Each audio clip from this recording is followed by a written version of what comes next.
waaw loolu la incha allah ah day génn tool bi de ah day génn tool bi kon waaw. waaw fii la yem ci grillage bi rek la yem waaw.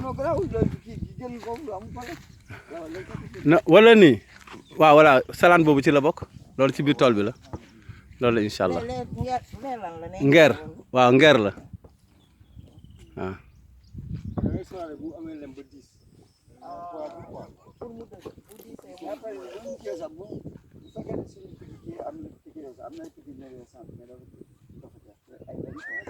ay weñ ñu koy sampal mais kon mën nañu ko daajal bant.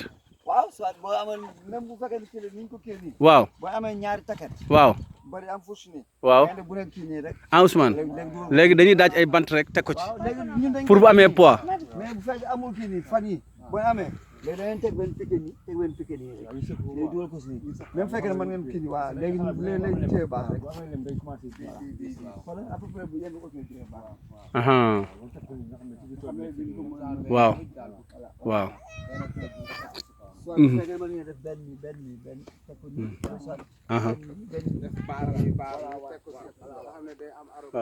non darkase yi nee na darkase yi mooy gën a baax pour mu jige loolu la incha allah.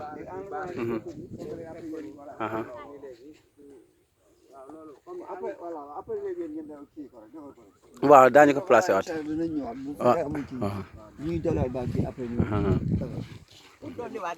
waaw pour dolli yeneen kees de alhamdulilah waaw kay mu noonu incha allah.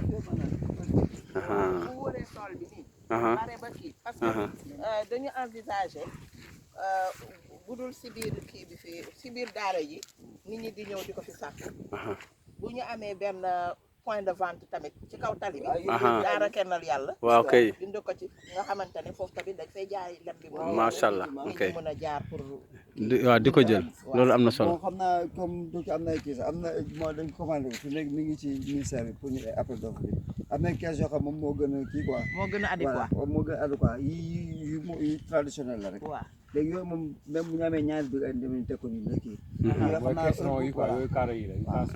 mooy comme yi ma seenoon noonu en transparent plastique